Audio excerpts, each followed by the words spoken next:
नमस्कार, मैं हूं मनोज मनु। आप देख रहे हैं हेडलाइन के पीछे। संपादक, वरिष्ठ संपादकों का एक पैनल मेरे साथ तैयार है। हेडलाइन के पीछे की खबरें, उनके खेल, सबको जानेंगे, विस्तार से चर्चा करेंगे। मेरे साथ सबसे पहले राकेश कुमार सिंह, उन्हीं के पास चलूंगा। राकेश जी, इंडिया गठबंधन को लेकर आप कुछ कह रहे थे अभी। इंडिया गठबंधन को लेकर मैं यही कहना चाह रहा था कि जिस तरह से कल की जो बैठक हुई, मंथन हुआ, लेकिन ये बैठक लग रहा था मजबूरी का बैठक है। अच्छा, जिस तरह से आपने देखा ममता बनर्जी का दृश्य देखने वाला, जब सोनिया गांधी से वो मिल रही थी तो एकदम लिपट गई। लिपट गई, मैंने सब लुटाकर जो है गले लगने पड़े। तो आप गले लग रहे हैं या गले लगा रहे हैं, ये आप समझिए। और देखिए अभी चेहरे पर और गले से आपने कहा तो गले को लेकर जब चर्चा होती है तो थोड़ा ये भी होता है, ना उगलते भी बन रहा है ना निकलते भी बन रहा है। वही तो बात है, वो कुछ समझ में नहीं आया क्योंकि राहुल गांधी इतने बहुत सारे कुछ बातें कर दिए इलेक्शन के पहले। और देखिए कांग्रेस और तृणमूल बहुत, सोनिया गांधी से तो पुश पहले तो होती थी कि थोड़ा अलायंस हो जाए। बंगाल में जो बंगाल का जो यूनिट है, अधीर रंजन चौधरी बहुत अपोज करते थे। और अभी तो संजय राउत का भी सलाह आ गया कि ममता कांग्रेस से मिल जाए। हाँ, लेकिन ममता का ईगो में तो वो लग जाएगा तो बहुत ज्यादा। ममता क्या विलय करेंगी पार्टी के? क्या ईगो तो बहुत ज्यादा है ममता नहीं ईगो, लेकिन अब बचा क्या? ये कह रहे हैं बचा क्या? अब बचा क्या? 22 जो घर में गिने चुने बर्तन रह गए हैं। ईगो बच गया। हाँ, ईगो बच गया। पार्टी चली गई पर ईगो बच देखिए गया। ममता बनर्जी सोच रही थी वो प्राइम मिनिस्टर बनेगी, उधर से आप लोग बोल रहे हैं कि पीसीसी का चीफ बन जाए। कुछ ज्यादा नहीं हो गया क्या? नहीं देखिए, तो बहुत बड़ी ये बात है, तो सही PCC बात का है, चीफ। पीसीसी का चीफ। लेकिन जो स्थिति है मनोज जी, आप ही देख रहे हैं कि अब 28 में से 22 एमपी अभी जा चुके हैं, और उसके बाद और क्या टूटेंगे उनका कोई भरोसा नहीं है। ये अजीत जी विस्तार से बताएंगे। मतलब अजीत जी तो जरूर नहीं जाएंगे। अजीत जी तो कांग्रेस के मतलब अभिषेक नहीं जाएंगे और ममता नहीं जाएंगे। नहीं, अभिषेक नो, एक्चुअली 3 कल्याण हो बनर्जी, जाएगा। अभिषेक, कल्याण और कीर्ति आजाद, महुआ मोइत्रो। कीर्ति आजाद भैया। नहीं, महुआ मोइत्रो भी जा सकती है, मैं बता रहा हूँ आपको। कहाँ जाएगी? एक हाथ फाइल ढंग से खुल गई तो वो भी निकल लेंगे। नहीं, इसमें सतवंत सिन्हा और कीर्ति आजाद ने मोर्चा संभाला है ममता के पक्ष में। अच्छा, वो बिल्कुल जमे हुए हैं कि मतलब ये 3, 4, 5 नाम है जो नहीं जाएंगे, बाकी क्योंकि लगभग इनको जाएंगे। पता है कि टीएमसी के अलावा अब इनको कोई दोबारा से टिकट नहीं देगा। कोई लोकसभा राज्यसभा सारे में रास्ते पहुंचाएगा बंद है नहीं। ना, बीजेपी में तो रास्ते बंद है, कांग्रेस खुद अपने आप में संघर्ष। लेकिन सवाल ये नहीं है, सवाल ये सबसे बड़ा ये है कि पिछले 2-3 दिनों में जो घटनाक्रम है उसको आप देखिए। कॉकरोच पार्टी दिल्ली में अपना प्रदर्शन करती है, उसके बाद इंडिया घटक दल की, वो तो अमित शाह की हिट चल गई उसके ऊपर। हाँ, नहीं वही मैं कह रहा हूँ। अब आप देखो कि बीजेपी बिना कुछ किए कुछ नहीं कर रही है। बीजेपी चुपचाप बैठ के तमाशा देख रही है। सब कुछ बीजेपी के पक्ष में हो रहा है। वो कॉकरोच पार्टी का भी पोल पट्टी धीरे धीरे खुलने लगी। उसके पीछे कौन लोग हैं? जो यूथ में गुस्सा था नीट को लेकर, दूसरी चीज़ों को लेकर, वो गुस्सा आप देखो ना कहीं एकदम से क्या हो गया, गायब सा हो गया। क्यों? कॉकरोच पार्टी का एक तमाशा वो जमानी, उसमें कहीं ना कहीं बीजेपी ने उसको बहुत स्ट्रेटेजिकल सोशल मीडिया के द्वारा उनको एक्सपोज कर दिया कि भाई ये कौन लोग हैं, इनके पीछे अरविंद केजरीवाल हैं, तमाम लोग हैं। अब इधर इंडिया गठबंधन की बैठक भी बड़ी उम्मीदें थी कि भाई ये सब जले फूके बैठे हैं, सब इनकी एक तरीके से सब मामला दुकान बंद होने की स्थिति में है। जब तेजस्वी यादव आप देख लो हैं, केजरीवाल उसमें आए नहीं। अखिलेश यादव उसमें गए तो कांग्रेस से ये कहने लगे, देखिए सबकी चिंता मनोज जी देखिए उसमें क्या है। अखिलेश यादव उसमें मीटिंग में हिस्सा लेते हैं और कहते हैं कि भाई कांग्रेस को अपने एलाइज को समझना चाहिए। मैंने उनको वहां पर जो बिहार में जिस तरह से कांग्रेस ने भारी संख्या में मतलब सीटें ली थी, उनको ये था कि भाई अपना औकात के अनुसार कांग्रेस का औकात भी देखा, तो अपनी चिंता इस बात को लेकर है। तो आप समझ सकते हैं, किसी कम्युनिस्ट पार्टी के एक नेता ने तो ये भी कह दिया ये कांग्रेस ने पीठ में छुरा घोंप दिया। ये केरल चुनाव में है ना। मनोज जी आप देखिए, इंडिया जो ये ब्लॉक बना था लोकसभा चुनाव के तक, और उसके बाद अभी तक बंगाल चुनाव से पहले तक डीएमके एक बड़ा भारी दल था उसके अंदर। टीएमसी के 28 एमपी थे, डीएमके के भी 24-22 एमपी थे, 22, और इतना ही आपके समाजवादी पार्टी के थे, और लगता था कि एक ठीक ठाक है। अब बंगाल चुनाव के बाद तो ममता बनर्जी की पार्टी के तो सारे एमपी अब आने वाले दिनों में बीजेपी में दिखाई देंगे। डीएमके ने इनसे नाता तोड़ लिया, तो ये अपने आप पे क्या हो गया? अच्छा, इसमें अब मुझे बताओ, कोई कहेगा साहब बीजेपी का रोल है इसमें गोदी मीडिया का हाथ है। इसमें गोदी मीडिया और बीजेपी का कहीं रोल दिखाई दे रहा है आपको? ये तो आपकी कार्यस्थानी है ना, आप अपने कुनबे को संभाल नहीं पाए, इसके लिए दोषी कोई दूसरी पार्टी कैसे हो सकता है? कल मनोज जी 12 वर्ष जो मोदी सरकार के होने पर उपलक्ष्य में कई वरिष्ठ मंत्रियों से मेरी मुलाकात हुई, उसमें साफ तौर पे कहना था उनका कि ये होना ही था। हम बोले कैसे आपको होना ही था? बोला कि मतलब 12 वर्ष होने ही थे। 12 वर्ष नहीं, तो टीएमसी में जो होना था, अच्छा, ये टीएमसी का जो, अच्छा, हाँ, जो दुर्दशा था, जो हमारे काफी खुश हैं, अभी लगता है दुखी हैं क्या मनोज किस जी? बात से? थोड़ा तो है लग टीएमसी रहा का है। जो हाल हुआ है उसको लेकर। नहीं देखिए, मेनली बात क्या है, नहीं, मैं यार, पहले देखो, भी मुझे बोल माँ चुकी माटी हूँ। मानुष की चिंता है। अच्छा, माँ माटी के देखिए, माँ माटी मानुष की चिंता है देखिए कि TMC माँ का के क्या होगा, आदर्श माटी का क्या क्या है, होगा, मनुष्य। आइडियोलॉजी क्या है, प्रॉब्लम तो उधर ही है ना। ममता की तो कोई टीएमसी के कोई है आइडियोलॉजी है ही नहीं, विचारधारा ही नहीं। सत्ता हाँ? और पैसा, नहीं, और और- तो कुछ है ही नहीं। देखिए और जो- वो अगर ग्लू होता है वो अगर गया तो फिर क्या होगा? राकेश जी कुछ जो नहीं 12 रहेगा। साल की बात हाँ, कर रहे 12 हैं, साल। देखिए वो बहुत बड़ी उपलब्धि है, इसमें कोई संदेह नहीं।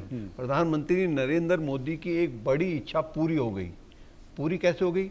भाई जवाहरलाल नेहरू का पूर्व कार्यकाल प्रधानमंत्री, रिकॉर्ड टूट गया है। टूट गया है। सोचिए आप, आप कल सोचो, टूटेगा, कोई कल। सोचता था इस बात? ये है कल 12 टूटेगा। साल। 10 तारीख को ये है बात। ये हो गया है। अब 10 तारीख को हो जाएगा। 10 तारीख के लिए कितने दिन कितने लगे? दिन हो बचे ही हैं? गया वो, समझो। हाँ, एक दिन बचा तो एक तरफ तो प्रधानमंत्री मोदी अपना एक नया रिकॉर्ड बनाने जा रहे हैं, बीजेपी मजबूत, एक तरफ ये पार्टियां हैं विपक्ष जो बिखरी हुई है। हाँ, बिखरी हुई पार्टियां। लेकिन आप देखिए इतने सारे मुद्दे, महंगाई, भ्रष्टाचार, युवाओं का मुद्दा।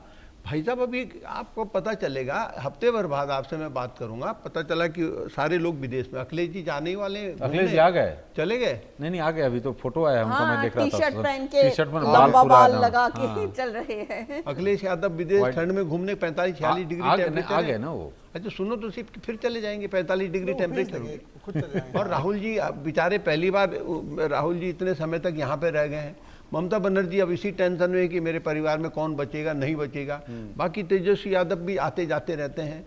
तो कहने का मतलब है किसी को अगर ये चिंता होती तो भाई साहब 45 डिग्री टेम्परेचर में जंतर मंतर में एक मार्च निकालते, कल ही आज निकालते, और एक आह्वान करते अपने पार्टी के जो बचे कुचे कार्यकर्ता हैं, 150, 200, 500 तो होंगे अभी देश भर में सभी पार्टियों के। अजीत जी, एक सवाल, जब बीजेपी के बड़े मंत्री, नाम लेना उचित नहीं होगा, उनसे पूछा गया कि भाई आप पंजाब में चुनाव है, तो बोले कि शुरू हो गई है। उन्होंने मैंने ही पूछा, हम क्या शुरू हो गई? हम हमारे लोग पहुंच गए वहां पर। हम कह रहे अभी तो काम कांग्रेस कर रहे हैं, पंजाब में काम चल रहा है। तो आप समझिए, देखिए वहां पर काम शुरू हो गया। वहाँ लेकिन बहुत आप उम्मीद जो नहीं है, बहुत नहीं उम्मीद नहीं है, लेकिन पंजाब में, मनोज जी, लेकिन हाँ, हाँ, मतलब लेकिन अभी नहीं, बाजी को 5 भी साल बाद किस तो हो तरीके जाएगा से ना। जीतने की हाँ, कोशिश की BJP जाए। कल गए थे वो- कोई बीजेपी का प्रोग्राम में, उधर तो किसी से बात हो रही थी, वो बोले तो यूपी जीत रहे हैं, हिमाचल जीत रहे हैं, उत्तराखंड ये तो- जीत रहे हैं। हाँ, उत्तराखंड, हाँ, ये तो जीत रहे हैं, बोल ही दिया कल। पंजाब में उत्तराखंड भाई भी साहब- जीत रहे हैं। नहीं पंजाब में देखो, इन्होंने उसको रवनीत बिट्टू का टिकट नहीं, उसको राज्यसभा से आउट कर दिया, उनको पूरा झोंक दिया उनको। लेकिन रवनीत बिट्टू को फेस बनाने जा रहे हैं पंजाब में। हाँ। और पंजाब में अभी आप कांग्रेस का जो ऑपरेशन, जो खबरें हैं, क्या होता है क्या नहीं होता, राहुल गांधी भी पंजाब को लेकर फैसला नहीं कर पा रहे कि किसको अध्यक्ष बनाएं, किसको हटाएं।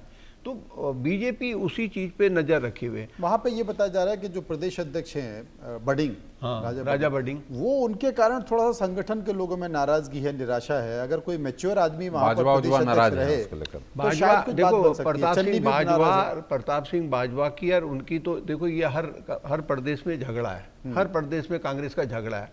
राजस्थान का तो झगड़ा सभी को अब सार्वजनिक हो चुका है, वो दिख तो रहा है। अशोक गहलोत ने कह ही दिया कि कह भाई दिया है। तो हाँ, सचिन रायता फैला पायलट दिया। सचिन पायलट कब से तैयार हैं कि मेरे को बनाओ। अब वो सचिन पायलट से जल्दबाजी ये हो रही है कि वो मीडिया से जल्दी बनवा दे रहे हैं अपने को। उनके पास भी बहुत सारे सलाहकार हैं ना मीडिया में, कि वो दे धनादन सलाहकार तो अशोक गहलोत के पास भी है। हाँ, क्यों नहीं होंगे, उनके पास भी सलाहकार होंगे। लेकिन मैं ये कह रहा हूँ कि वहाँ पे रवनीत बिट्टू का कोई ये फेस बनाएंगे, लेकिन प्रताप सिंह बाजवा और उसके बीच में झगड़ा है किसमें? इसमें एक नाम है सुखजिंदर सिंह रंधावा। सुखजिंदर सिंह रंधावा को सीएम अनाउंस कर दिया था, घोषित इन्होंने पिछली बार जब चन्नी को बनाया। अब जट सिख हैं, दोनों तीनों जट सिख हैं। अब चन्नी कह रहे हैं कि भाई दलित फेस हुए, मेरे को बनाओ। तो मेरा कहने का मतलब है कि हम जो चर्चा कर रहे थे कि बीजेपी कहीं भी कुछ करती हुई नहीं दिख रही है। जो कुछ कर रहा है अपोजिशन कर रहा है, अपने पैरों में कुल्हाड़ी मारने का काम। राज्यसभा के टिकट बंटवारे में बीजेपी ने थोड़ी ना बांटे टिकट उनके। सेल्फ गोल आप कर रहे हैं, सेल्फ गोल कर रहे हैं। हाँ, मतलब ऐसे चेहरे लाए जा नहीं, सकते थे जो असर मीनाक्षी करें। का नाम तो मनोज जी आप समझते हैं। देखिए मैं ये नहीं कहता हूँ ठीक है राहुल के लिए काम करते होंगे या राहुल के दृष्टिकोण से, लेकिन जिस तरह से जमीन पर उनको कांग्रेसी विधायक भी उनको पसंद नहीं करते हैं, तो ऐसे में तो पार्टी कभी नेतृत्व कोई को संवाद समझना और उस चाहिए तरह ना। से लगाव वो attachment भी वो नहीं रहा टॉप विधायकों लीडरशिप से से। लगाव रखती हैं, वो आम जनता से, कांग्रेसी कार्यकर्ताओं से यार उनको देखो, मेल राजनीति जोल नहीं है। देखो राकेश जी, राजनीति में क्या होता है कि मैं अगर जनरल सेक्रेटरी इंचार्ज बनता हूँ ना, तो मेरे साथ कई लोग मिलने आते हैं, जुलने आते हैं, एक मजमा लगता है। वो कहती है मेरे से कोई नहीं मिलेगा, बताइए है। अब मैं जब थर्ड एसी उसमें थर्ड एसी में भी नहीं जाऊंगी, स्लीपर क्लास में जाऊंगी तेलंगाना मिलने, और रबड़ वहाँ की वो चप्पल पहन के। चप्पल पहन के। अरे क्या नौटंकी कर रहे हो भाई ममता आप? बनर्जी बनना चाहती हाँ, हैं।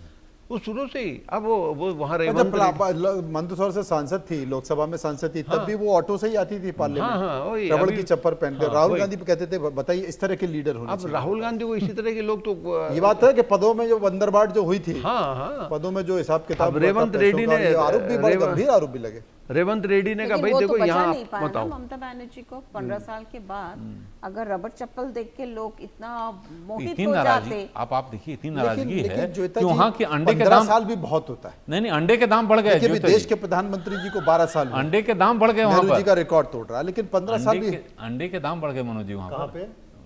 पश्चिम बंगाल में, कोलकाता में, वहाँ किस अंडे लिए? इतने वो फेंके जा बताओ रहे हैं जो टीएमसी के नेताओं पर अंडे के दाम बढ़ लेकिन गए। आप बोल रहे हैं 15 साल बहुत हो गए, लेकिन बंगाल का तो रिकॉर्ड है ना 35 साल। हाँ रिकॉर्ड है, लेकिन किसी भी लेकिन वो पॉलिटिकल पार्टी, यानी कि ममता बनर्जी का जो स्टेप्स लिए हैं उससे खराब स्टेप और शायद कोई गवर्नमेंट ने लिया ही होगा।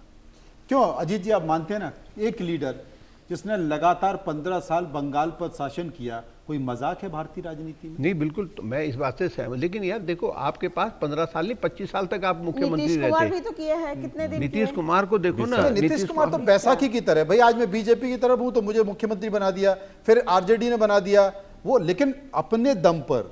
भाई हो सकता अगर अच्छे और तब जबकि 2 बार बीजेपी ने सर्जिकल स्ट्राइक की चुनाव मन्नू जीतने के लिए। जी मन्नू पूरी जी केंद्र अगर सरकार लगी। मन्नू जी कैलाश देखिए, विजयवर्गीय पूरे दमखम के साथ बैठे हुए थे वहाँ कई सारे केस लगवा के वापस आ गए। नीतीश कुमार जी को भी अगर पूर्ण बहुमत मिलता, हो सकता है कि वो इससे भी ज्यादा उसमें रहते हो। लेकिन देखिए, बंगाल की पॉलिटिक्स एक अलग तरह की है। वहाँ की राजनीति और बिहार की राजनीति, दूसरे प्रदेशों की राजनीति अलग भिन्न है। ममता बनर्जी को बंगाल की राजनीति में एक बड़ा मौका मिला, लेकिन उन्होंने पहले 5 साल तो गुजारे इस उसमें कि भाई एक होता है, फिर दूसरा साल दूसरी बार लोगों को लगा कि एक मौका और देना चाहिए, कि नहीं कर पा रही है। ये जो तीसरा साल था, तीसरी पारी थी, इस पारी में उनको कुछ करके दिखाना चाहिए था। उन्होंने एक नेगेटिव राजनीति करी। आप एक ऐसे राजनीति करने लगे जिसमें कि भाई हम दादा हैं, यहाँ के गुंडे हैं, हमको राजपाट चलाना है। आप गुंडे तो बहुत दिन से चल रहे हैं। मुस्लिम तुष्टीकरण पे आप खुलेआम राजनीति कर, बहुत दिन से चल रहा है गुंडे। क्या होता है ना? Please please. हाँ, गुंडे तो चल रहा है, क्योंकि इसका कारण भी है। देखिए, सीपीएम भी गुंडे से ही राज चलाते थे, और वो जो सीपीएम का जो गुंडा, वो गुंडों को उखाड़ने के लिए वो टीएमसी के गुंडे बन गए। टीएमसी को उनको भी गुंडा लाना पड़ा, साउथ 24 परगनाज, ये सब डिस्ट्रिक्ट में। और ऐसे होता है कि मुस्लिम गुंडों को मुस्लिम गुंडा नहीं उखाड़ना उधर, और होते होते वो जो शाहजहां शेख एंड ऑल सब हो गया। वो साउथ 24 परगना, दक्षिण उत्तर 24 परगना, बस वही हुआ। गुंडों को इतने उन्होंने उस पार्टी से उसकी इतना पैकिंग हो गया कि बस गुंडों ने पूरा राज, पूरा वेस्ट बंगाल अच्छा, गुंडों के हाथ ये में एक जो राकेश जी, मैं यहाँ पर रोकना चाहता हूँ। असल में क्या होता है, जब कोई भी राजनीतिक पार्टी या कोई भी लीडर लंबे समय तक सरकार में रहने लगे, तो अंत में जाकर उसकी यही हालत होती है। हमने डॉक्टर मनमोहन सिंह को भी देखा, 5 साल सरकार में रहे, उसके बाद 10 साल बाद क्या हालत हुई सबने देखा। अभी वर्तमान में एनडीए की सरकार है, देश के प्रधानमंत्री नरेंद्र मोदी ये बहुत अच्छा काम कर रहे हैं। इतनी विपरीत परिस्थितियों में, मिडिल ईस्ट में इतनी क्राइसिस है, उसके बावजूद भी देखिए आपके मतलब ऐसी कोई पेट्रोल पंप पे भगदड़ नहीं हो गई, गैस की कोई क्राइसिस नहीं हो रही, सब कुछ हो रही। लेकिन आज भी जैसे आप देखेंगे, उन्हीं के कुछ पार्टी के नेताओं से जब आप बैठेंगे तो कहेंगे साहब हमारे पार्टी में तो अब हिटलर शाही चल रही है साहब, कोई लोकतंत्र नहीं। ये होता है, ये होता है। लेकिन जब देखिए, आप लंबे समय तक क्यों, अच्छा उसका कारण है कि आपको चीजों को पकड़ के रखना होता है। देखो तो जब पकड़, अब जैसे योगी आदित्यनाथ के बारे में क्या कहा जाता है, उन्हीं के पार्टी के कई विधायक सांसद आपको मिल जाएंगे, अरे साहब दादागिरी चल रही है, एक तरफा चल रहा है साहब, ब्यूरोक्रेसी बहुत ज्यादा हावी है। लेकिन क्या होता है, आपकी मजबूरी भी होती है। और धीरे धीरे वो चीजें फिर आपको नुकसान पहुंचाने लगती मनोज हैं। जी, जब प्रधानमंत्री नरेंद्र मोदी जो गुजरात के मुख्यमंत्री थे, तो वो जिस तरह से वहाँ मुख्यमंत्री में जिस तरह से अनुभव किया, वे अपने एक्सपर्टाइज को यहाँ पर उन्होंने प्रधानमंत्री के तौर पर, तो किस मंत्रालय को किसे सौंपना है, कौन मजबूत है, और सभी पर निगाह रखना। तो प्रधानमंत्री आज जो छवि प्रधानमंत्री का है और पूरे देश की जनता का अभी भी जो विश्वास कायम है, उसका सबसे बड़ा कारण यही है कि हाँ, ये जरूर है कि नीट को लेकर एक जरा सवाल खड़ा हुआ है। अगर बोल सकते हैं तो एक्सेप्शनल है, ये तो मानना ही पड़ेगा। बिल्कुल मानना पड़ेगा। प्रधानमंत्री कभी कभी आपको एक्सेप्शनल है और ये आपको मिलेगा नहीं। और कभी कभी आपको सख्त बनना पड़ता है, और आपको कभी कभी रूलर बनना पड़ता है। देखो आपने, नहीं तो अनार्की फैल जाएगी आपकी पार्टी में, आपके सिस्टम में, आपके देश में। अब जैसे ये कॉकरोच पार्टी है, अगर आप सख्त नहीं बनोगे, इसको टैकल नहीं करोगे, नहीं, तो ये तो अनार्की फैल जाएगी। और ऐसे देखिए मुद्दा उठाना ये थोड़े करोगे भाई, आपने हाईजैक कर लो किसी सिस्टम को, विरोध करना ये सब ठीक है। नहीं, आप सड़कों पर उतर के जब तक इस्तीफा नहीं देंगे तब तक, अरे भाई ये क्या, आप कौन होते हो भाई? नहीं, नेपाल थोड़ी बनने देंगे इस देश को हम। कैसे बन जाएगा? बन ही नहीं सकता। मैं ये कह रहा हूँ, जब देखो, तक ना धर्मेंद्र प्रधान रिजाइन कर देते, नेगोशिएशन नहीं। तुमसे कौन नेगोशिएट कर रहा है? तुमसे कौन कौन कर भाई? रहा है? हाँ, ठीक बात है। तुम तो सिर्फ जाके बैठ के 200 400 500 लोग लाके इधर से उधर मीडिया भी ज्यादा था, बैठ गए बस। मुझसे तो ज्यादा हम धर्मेंद्र प्रधान का समर्थन नहीं करते हैं। धर्मेंद्र प्रधान को जिम्मेदारी लेनी चाहिए और हम भी मानते हैं कि सरकार को इसमें सख्त कदम उठाना चाहिए, लेकिन एक लड़का सड़क पे खड़े होकर कहेगा नहीं इस्तीफा नहीं होगा तो हम बात नहीं। वो कौन भाई? देखिए, मैं वही काकरोच पार्टी वाला काम मनमोहन सिंह जी के टाइम पे यही तो हुआ। मनमोहन सिंह जी के टाइम पे हुआ क्या? मनमोहन सिंह जी प्रधानमंत्री भले ही थे, लेकिन उनके पीछे इतने सारे दूसरे प्रधानमंत्री थे। मतलब वही पूछते नहीं थे मनमोहन सिंह। कांग्रेस पार्टी आज भी उसी पैटर्न पे चल रही है। कहने के लिए मल्लिकार्जुन खड़गे हैं, लेकिन उनके पीछे 3-3 4-4 पावर सेंटर है। और बेचारे खड़गे जी करें तो करें क्या? खड़गे जी भी राज्यसभा में और उनके ऑफिस में काम करने वाला ये जो राज्यसभा में अपने साथ अगल बगल बिठाने के लिए करवा दिया। एक सेकंड, वो जो एजुकेशन के जो इशू, धर्मेंद्र प्रधान वाला जो इशू बहुत सीरियस है, लेकिन अगर एक बंच ऑफ बेसिकली जोकर आके सर्कस फैला दिया उधर, तो क्या होता है? अटेंशन डाइवर्ट हो जाता है। असली जो इशू है उससे जो जिसका नीट में बैठना है, नीट में जो एग्जाम देगा, वो उधर जाके नहीं प्रोटेस्ट कर रहे, उसका टाइम नहीं है। यही तो हुआ, इसे ये कॉकरोच पार्टी से यही तो हुआ। कहां से सर्कस फैला दिया उधर पूरा। नहीं, पता नहीं कहां से आगे चूमा चाटी कर रहे हैं। क्या मजाक बना रखा है आपने? इतना बड़ा गंभीर इशू, छात्रों के भविष्य का आप वहां पहुंचे चूमा चाटी कर रहे हो, क्या मजाक है भाई? आजादी चाहिए और क्या क्या बोल रहे हैं। कॉकरोच पार्टी ने जो गुस्सा था यूथ का वो खत्म कर दिया, इसलिए खत्म कर दिया। इतना सीरियस इशू लगा कि नौटंकी आज कौन आ गया? पूरा नौटंकी, पूरा सर्कस चल रहा था। वो यूथ जो है अपने को ठगा गया, ऐसे हवा दे रहे हैं, क्या कर रहे हैं। और देखिए, जब टेम्परेचर 48 की तरफ जा रहा है, वो जाके पुणे में नेक्स्ट आंदोलन होगा। क्यों दिल्ली में नहीं? वापस आओ जंतर मंतर, वो 48 डिग्री में बैठो। बिल्कुल, हम चर्चा करते रहेंगे, लेकिन इन सब के बीच देश के प्रधानमंत्री नरेंद्र मोदी 12 साल पूरे कर रहे हैं और पूर्व प्रधानमंत्री जवाहरलाल नेहरू का रिकॉर्ड तोड़ रहे हैं। मुझे लगता है कि एक बड़ी बात है और पूरी बीजेपी 12 साल बेमिसाल करके एक कैंपेन भी चला रही है। तो कल फिर चर्चा इसी पे होगी। फिलहाल हेडलाइन के पीछे में इतना ही। नमस्कार और सभी का धन्यवाद।